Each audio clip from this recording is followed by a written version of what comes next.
जय हिंद दोस्तों, स्वागत है आपका अपने YouTube चैनल गंगा गुरुकुल में। आज की इस वीडियो में हम देखने वाले हैं महत्वपूर्ण रामसर स्थल जो नए जुड़ने के बाद 46 इनकी संख्या हो गई है। इस वीडियो में हम ये भी जानेंगे रामसर स्थल होता क्या है। अगर आपको पता है तो ठीक है, जिनको नहीं पता है उनको बेसिक से समझाएंगे रामसर स्थल होता क्या है, इनका नाम रामसर क्यों पड़ा। 4 नए जोड़े गए हैं, पहले ये 42 थे, अब इनकी वर्तमान में संख्या कितनी हो गई है 46। और आपको यहाँ पे मैंने लिखा है रामसर से प्रश्न हर बार पूछते हैं, इसे मत छोड़ना मत। देखो, आप किसी भी प्रकार के एग्ज़ाम दे रहे हो, वनडे एग्ज़ाम हो, सिविल के एग्ज़ाम हो, तो लेवल ऑफ क्वेश्चन थोड़ा हाई अप एंड डाउन होता है, लेकिन क्वेश्चन सब जगह रामसर साइट से पूछे जाते हैं। जब कोई नया रामसर साइट जुड़ता है वहाँ प्रश्न पूछे जाते हैं। कैसे प्रश्न पूछे जाते हैं इस वीडियो के माध्यम से आपको पता चलेगा, इसलिए वीडियो को अंत तक देखिए, सारे आपके डाउट क्लियर होने वाले हैं रामसर साइट से। इसके बाद आपको रामसर साइट्स का दोबारा वीडियो नहीं देखना पड़ेगा, ठीक है। तो देखते हैं। तो यहाँ पे आपको देखने को मिल रहा है अपने चैनल का लोगो गंगा गुरुकुल, अगस्त 2021 न्यू डाटा रामसर। देखिए रामसर साइट्स का ये मतलब रामसर का ये लोगो है, यहाँ पे जल वगैरह ये दिखाता है। और इसके बारे में हम आपको थोड़ी सी जानकारी स्पष्ट रूप में देते हैं कि रामसर साइट्स होता क्या है, रामसर कन्वेंशन हुआ क्यों था और क्या नाम पड़ने के पीछे इसका क्या उद्देश्य है। देखिए जो रामसर कन्वेंशन है वो हुआ कब था, ये सबसे बड़ा इंपॉर्टेंट एक डेट होता है। ये डेट आप लिख लीजिए 2 फरवरी यानी फेब, और 1971 को ये रामसर जो कन्वेंशन हुआ था ये संपन्न हुआ था। एक सम्मेलन था, विश्व के राष्ट्रों के द्वारा एक सम्मेलन था। ये हुआ कहाँ था, ये हुआ था ईरान में। ईरान में एक जगह है रामसर, वहीं पे हुआ था, तो वहाँ से नाम पड़ गया इसका रामसर। कई लोग जो पहली बार इसको पढ़ते हैं, जब एग्जाम में डायरेक्ट दिखता है तो राम से ये लगता है कि ये इंडिया में कोई स्थल होगा, ये ईरान का स्थल है। आपको ये ध्यान रखना है। वैसे जो पढ़ा होगा उसको तो याद होगा, जिन्होंने पहली बार ये ध्यान दिया है उनको रखना चाहिए कि ईरान में ये स्थल है। और 1971 में 2 फरवरी को सम्मेलन हुआ था, ठीक है। उसके पश्चात हमें ये देखना होगा कि भारत इसमें कब शामिल हुआ, तो आपको ध्यान देना होगा 1982 में भारत रामसर साइट्स के जो कन्वेंशन है उसमें शामिल हुआ है। तो ये काफ़ी इंपॉर्टेंट है, क्योंकि सबको ज़्यादातर लोगों को याद रहता है 1971 में रामसर बना है तो इसी समय भारत शामिल होगा। जी नहीं, 1982 में भारत रामसर साइट्स की कन्वेंशन में शामिल हुआ था, ठीक है। और ये बनाने का उद्देश्य क्या है, रामसर साइट्स को बनाने का एक महत्वपूर्ण उद्देश्य है। मान लीजिए कोई क्षेत्र है, रामसर साइट्स का मतलब क्या होता है, कोई ऐसी क्षेत्र जहाँ पे दलदली या आर्द्र भूमि जिसे बोलते हैं, यानी वहाँ पे 1-2 फीट पानी हमेशा वर्ष भर रहता है और आसपास उसके पादप मतलब घास फूस बने रहते हैं और जीव जंतु छोटे मोटे पक्षी वगैरह ज़्यादातर रहते हैं। तो जैसे ये सूख जाएगा, मान लीजिए ऐसा सूखने की वजह से जो वेटलैंड एरिया है, आर्द्र भूमि एरिया है, तो उसमें समस्या क्या आएगी, वहाँ के जो जीव जंतु हैं वो भी नष्ट हो जाएंगे, पानी ना रहने की वजह से उनकी प्रजाति नष्ट हो जाएगी। तो ये प्रकृति के संरक्षण के लिए विश्व के राष्ट्रों द्वारा एक आप कह सकते हैं सम्मेलन किया गया कि हम संरक्षण करेंगे। और जो साइट घोषित की जाती है, आर्द्र भूमि क्षेत्र जो घोषित किया जाता है किसी भी राज्य का, तो उसे विशेष संरक्षण मिल जाता है, यानी उसे विशेष रूप से ध्यान दिया जाता है, ठीक है। तो अब हम आते हैं अपने मुख्य बिंदु पे, जो हमारा आज का विषय है मुख्य रूप से। रामसर सूची में भारत से 4 और आर्द्रभूमि जोड़ी गई है और रामसर सम्मेलन के अनुसार वैश्विक महत्व की आर्द्रभूमि रूप में चिन्हित किया गया है, यानी विश्व पटल पे इसको पहचान मिलेगी। रामसर साइट जो वर्तमान में संख्या कितनी है, डायरेक्ट प्रश्न आ सकता है 46, ठीक है। और 42वें नंबर पे लद्दाख का रामसर साइट हुआ करता था, लेकिन अब 46वां आने से इसकी जो कहें तो प्राथमिकता घट गई है। फिर भी आप ध्यान रखिएगा, तोशो कर करके नाम था, तोशो कर, ये लद्दाख का है, ये 42वां था। हो सकता है पूछ ले, आपको रखना है लद्दाख का क्षेत्र था 42वां रामसर जो साइट्स था, आर्द्र भूमि जिसे बोलते हैं, ठीक है। अब हम इन चारों के बारे में बात करते हैं तो आपको कुछ स्पष्ट जानकारी मिलेगी। गुजरात से था, 4 टोटल मिले हैं, 2 गुजरात के हैं, 2 हरियाणा के हैं, ठीक है। तो गुजरात से थोल, गुजरात से वाधवाना, हरियाणा से सुल्तानपुर, हरियाणा से भिंडावा, ये 4 स्थल घोषित किए गए हैं। 42, 4, 46 हो गए। अब देखिए क्या है, ये साइटें जो भी साइट है 4 लुप्त प्राय मिस्र के गिद्ध, जो मिस्र के गिद्ध हैं उनका, सोशेबल लैपिंग, सेकर फॉल्कन और डाल्मेटियन पॉलिकिन के घर हैं। ये पक्षियों के नाम हैं, ये यहाँ पे प्रवास करते हैं, तो इनकी वजह से अगर ये नष्ट हो जाएगा ये क्षेत्र तो इनकी भी विलुप्तीकरण की स्थिति आ जाएगी, ये भी विलुप्त हो जाएंगे। तो ये यहाँ पे टोटल संख्या यहाँ पे लिख दिया गया 46। इन स्थलों का क्षेत्रफल ये याद करने की कोई आवश्यकता नहीं है, ठीक है।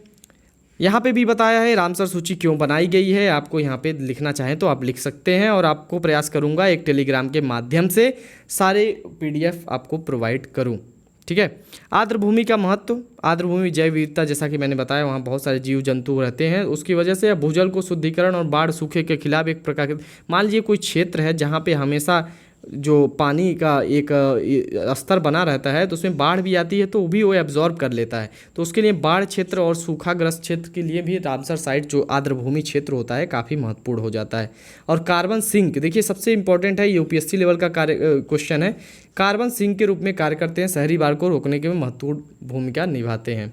ठीक है, ये प्रश्न जैसे एक कूट के माध्यम से दे देगा कि रामसर साइट्स कार्बन सिंक का रूप में कार्य करते हैं, और भारत में ये कथन एक दे देगा कि कार्बन सिंक के रूप में आर्द्रभूमि क्षेत्र कार्य करते हैं, और ऑप्शन बी दे देगा, मतलब कथन बी, कि भारत में वर्तमान में रामसर साइट की संख्या 42 है। दे देगा कथन एक सही है, कथन दो सही है, दोनों सही है, या फिर दोनों गलत है। तो आपको याद रखना है कार्बन सिंक के रूप में काम करते हैं, एक वाला सही हो गया, दो वाला 42 गलत हो गया, क्योंकि वर्तमान में 46 है। ठीक है, नेक्स्ट हम इसको थोड़ा सा डिटेल में पढ़ लेते हैं, थोड़ी सी जानकारी यहाँ पे देख रहे हैं आप, यहाँ पे देखिए क्या है, भिंडवास या पक्षी विहार, यहाँ पे वन्य जीव अभ्यारण्य भी है, पक्षी विहार यहाँ पे बर्ड सेंचुरी। इसके बारे में थोड़ी सी जानकारी ले लेते हैं। यह हरियाणा की सबसे बड़ी आर्द्रभूमि है। मानव निर्मित मीठे पानी की इस आर्द्रभूमि में 250 से अधिक पक्षियाँ प्रजाति शामिल हैं।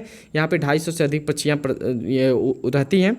पक्षी प्रजातियाँ पूरे साल इस अभ्यारण्य में उपयोग आराम करने के बसने के लिए रहती हैं, करती हैं। अब ये स्टेपी ईगल, लुप्तप्राय मिस्र के गिद्ध, देखिए ब्लैक बेली टर्न और फिश ईगल जैसी 10 से अधिक विश्व स्तर पर खतरे वाली प्रजातियां। देखिए जो पक्षी होते हैं ना, ये दूसरे राष्ट्रों से यहाँ पे भारत में आते हैं, भारत के पक्षी दूसरे राष्ट्रों में, क्योंकि अभी आप देखेंगे प्रयागराज में देखिए तो एक साइबेरियन नाम का बर्ड होता है, तो ये साइबेरिया से बहुत ज़्यादा ट्रैवल करके आता है, क्योंकि वहाँ अगर गर्मी पड़ती है तो ठंड में जब माघ का मेला लगता है तो यहाँ पे साइबेरियन बर्ड आ जाते हैं वहाँ से उड़ के। तो इनके लिए कोई बॉर्डर वगैरह सील पैक नहीं है। ठीक है, ये आ सकते हैं, जा सकते हैं, इंसानों के लिए बॉर्डर बने हैं, पक्षियों के लिए नहीं।